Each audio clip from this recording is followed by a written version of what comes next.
Good morning all of you.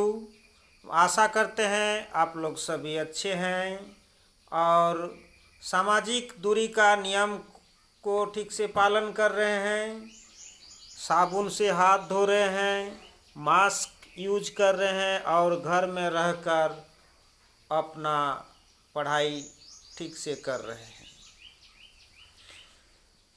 पिछले class में हम लोग बात किए थे व्यक्तित्व क्या है, उसका परिभाषा, उसका स्वरूप के संबंध में हम लोग बात किए थे।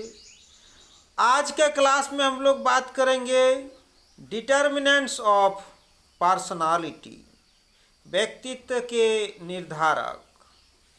व्यक्तित्व के निर्धारक बोलने से मतलब है कुछ वैसे कारक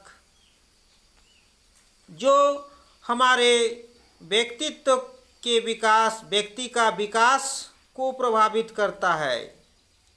मनोवैज्ञानिकों ने इस तरह के कारकों को मुख्य रूप से दो भागों में बांटा है।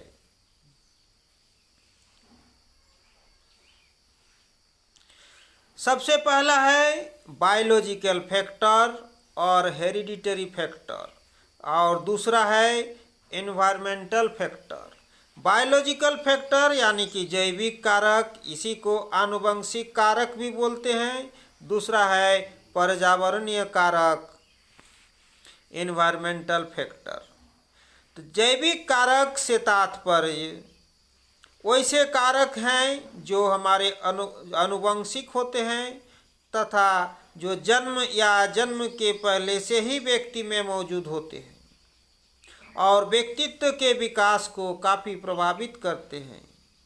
ऐसे प्रमुख कारक जैसे एक शारीरिक संरचना तथा शारीरिक स्वास्थ्य।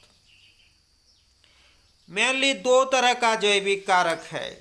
जितने भी जैविक कारक है उसको दो भागों में हम लोग बांटकर वर्णन कर सकते हैं इसको।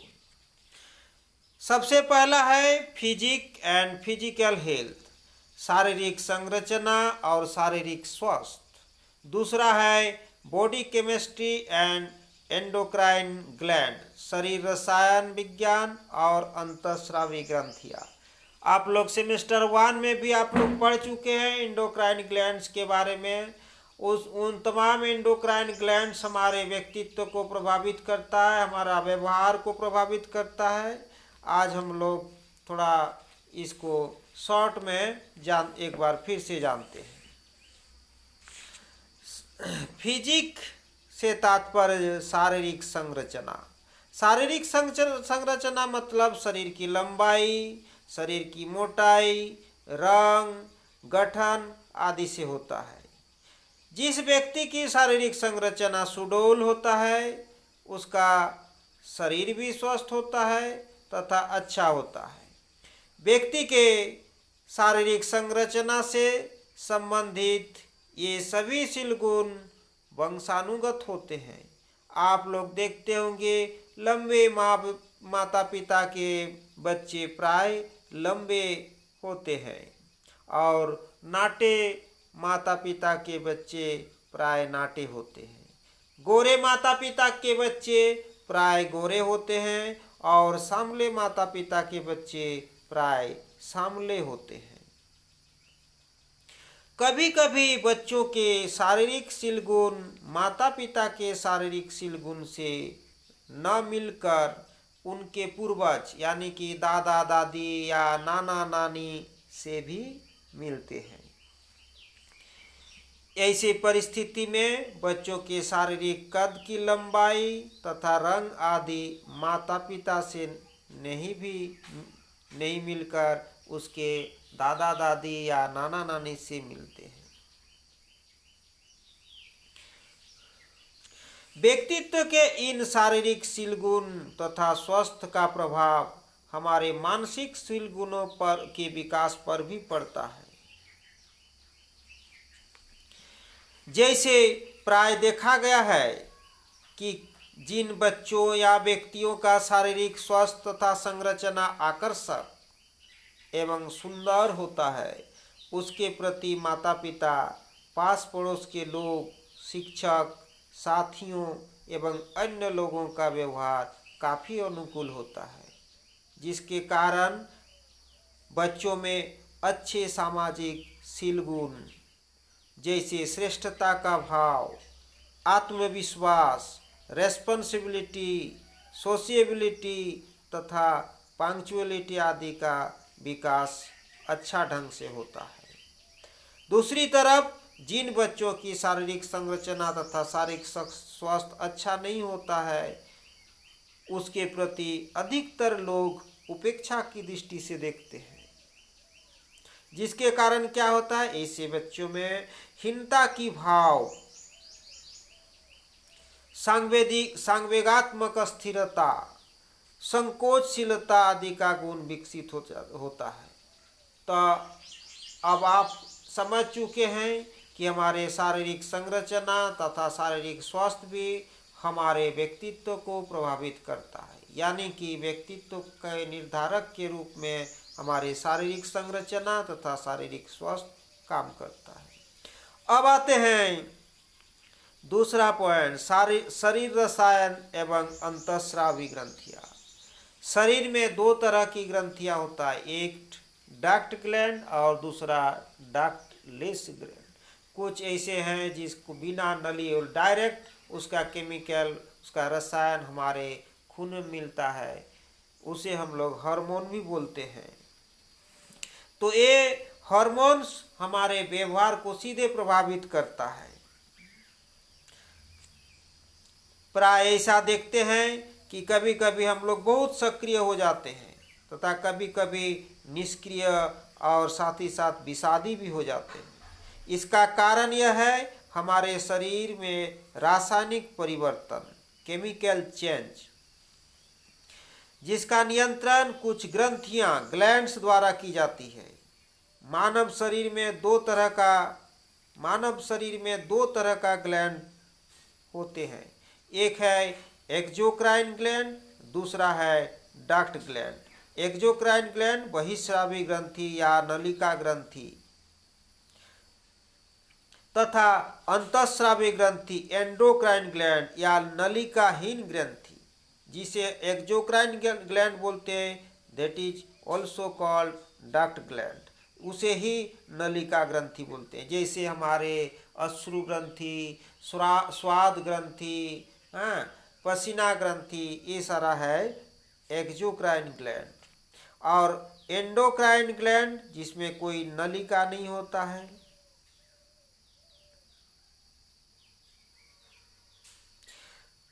एक्सोक्राइन ग्लैंड का बहुत ज़्यादा महत्व व्यक्तित्व के निर्धारक के रूप में नहीं होता है, लेकिन एंडोक्राइन ग्लैंड का महत्व व्यक्तित्व के निर्धारक के रूप में काफ़ी अधिक है।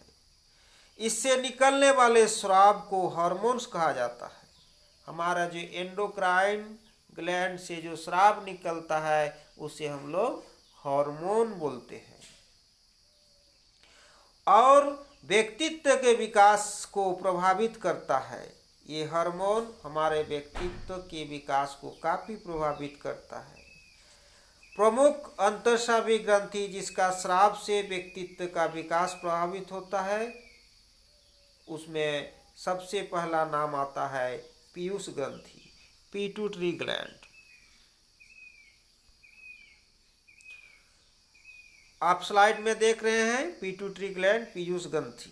इस ग्रंथि का स्थान होता है मस्तिष्क में। ये इस ग्रंथि के इंटीरियर भाग से जो हार्मोन्स निकलता है उसे सोमेटोट्रोपिन कहते हैं, या इसी को हम लोग ग्रोथ हार्मोन्स भी बोलते हैं। बचपन में इस हार्मोन्स के अधिक निकलने से व्यक्ति के शरीर की लंबाई अधिक हो जाती है, यानी कि ग्रोथ हार्मोन्स अगर अधिक निकलती है तो शरीर अधिक लंबाई हो जाती है, तथा इस हार्मोन्स की कमी होने पर व्यक्ति बौना हो जाता है। पीयूष ग्रंथि के परवर्ती भाग यानी कि पोस्टेरियर पर्सन से जो हार्मोन्स निकलता है उसे पिट्यूटरीन कहा जाता है, जिसका कार्य शरीर में एक खास रक्तचाप, ब्लड प्रेशर को बनाए रखना है। चिकनी मांसपेशियों में सजगता तथा वृक्क को सामान्य ढंग से कार्य करने में मदद पहुंचाना, ये हमारे पोस्टीरियर पोर्शन का काम है। पीयूष ग्रंथि के जो अग्रभाग है यानी कि इंटीरियर पर्सन से सोमेटोट्रोपिन के अलावा एक और हार्मोन्स निकलता है जिसे ट्रोपिक हार्मोन्स कहा जाता है। इस हार्मोन्स के सहारे पीयूष ग्रंथि अन्य अंतःस्रावी ग्रंथियों को जैसा एड्रिनल ग्रंथि, फिर थायराइड ग्लैंड या सेक्स ग्लैंड के कार्य पर अपना नियंत्रण रखता है।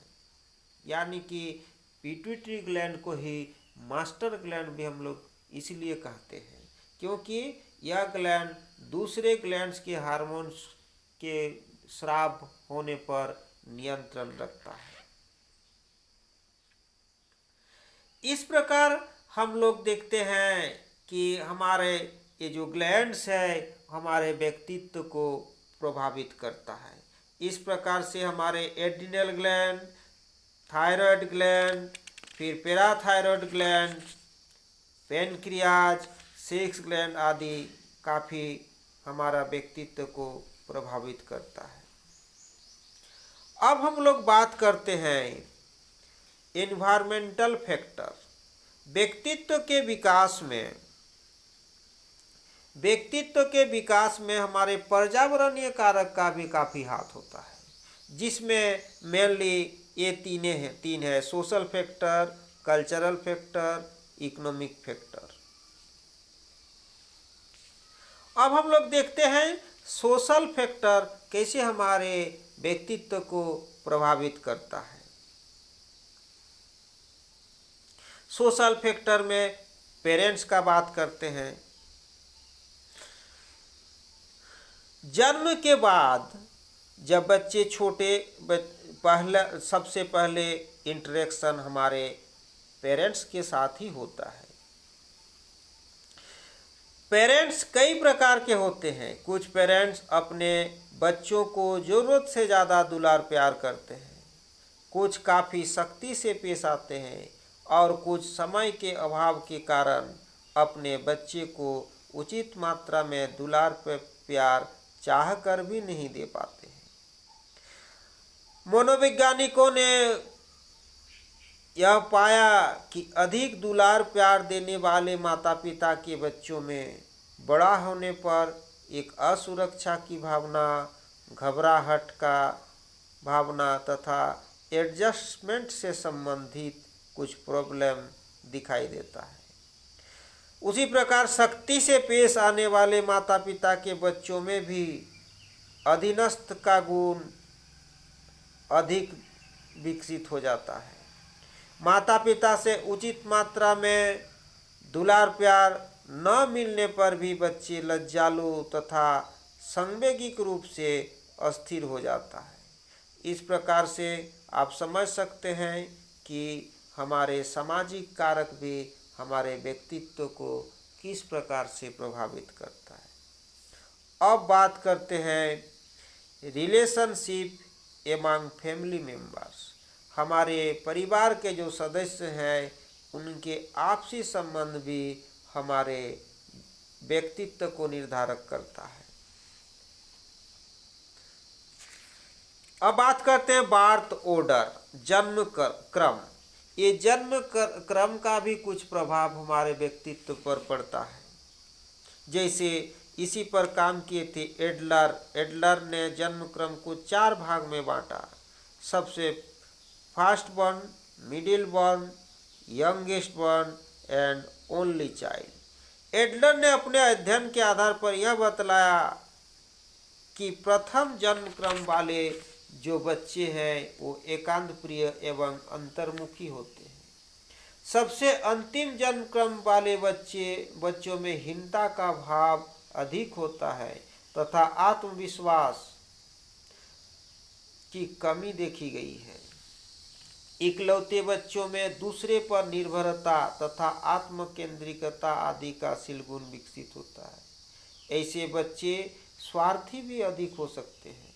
एडलर के अनुसार मध्य जन्म क्रम वाले बच्चों में आत्मविश्वास तथा अहम शक्ति अधिक होता है। इस प्रकार से हम लोग देखते हैं कि जो बर्थ ऑर्डर भी हमारे व्यक्तित्व को प्रभावित करता है। अब बात करते स्कूल इन्फ्लुएंस। हमारे स्कूल में जो बच्चे पढ़ते हैं, कुछ स्कूल का भी प्रभाव होता है। जो अच्छे टीचर होते हैं, जिसका पर्सनालिटी, अच्छे टीचर अगर बच्चों को शिक्षा देते हैं, अच्छे शील गुण वाले टीचर, तो उसका प्रभाव भी हमारे बच्चों पर पड़ता है।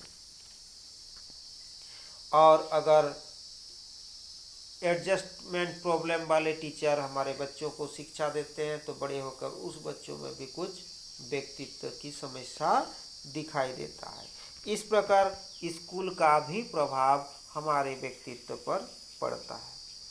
उस प्रकार अब है कि नाइबरहुड, पास पड़ोस। बच्चों के व्यक्तित्व पर पास पड़ोस का भी प्रभाव काफ़ी पड़ता है। यदि पास पड़ोस के लोग अच्छे तथा पढ़े लिखे होते हैं, तो इससे बच्चों में अच्छे शील गुण का विकास होता है।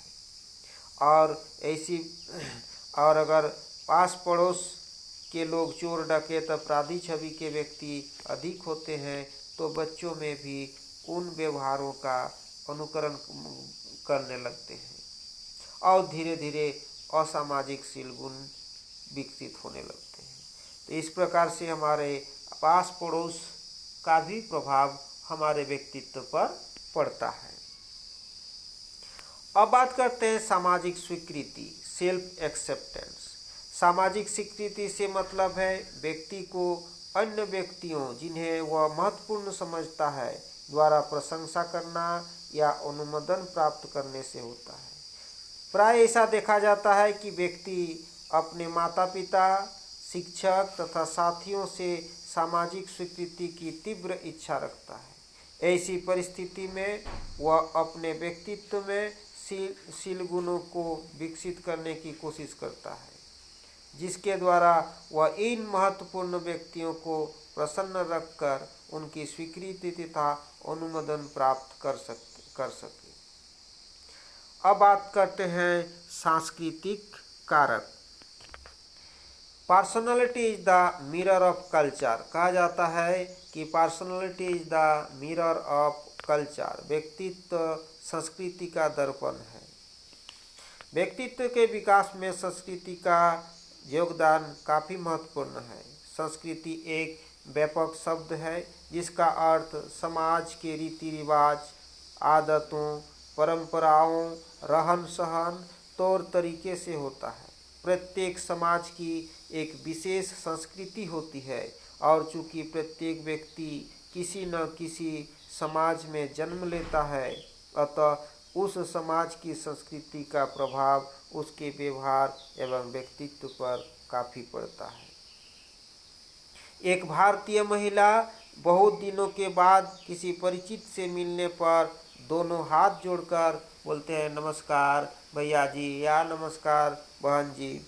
लेकिन उसी के स्थान पर अगर कोई अमेरिकन महिला है तो वह जब अपना पुराने परिचित किसी से मिलते हैं तो वह गले लगती हैं और अपना चुम्बन देकर अपना प्रसन्नता व्यक्त करती है। इस प्रकार से हमारे संस्कृति हमारे व्यक्तित्व को काफ़ी प्रभावित करता है। अब हम आशा करते हैं आप सभी व्यक्तित्व के निर्धारक को समझ चुके हैं। अब इस प्रश्न से अगर क्वेश्चन आता है तो अच्छा से आप लोग लिख लेंगे। Thank you. आप लोग अच्छा से रहिए, अच्छा से पढ़ाई करिए।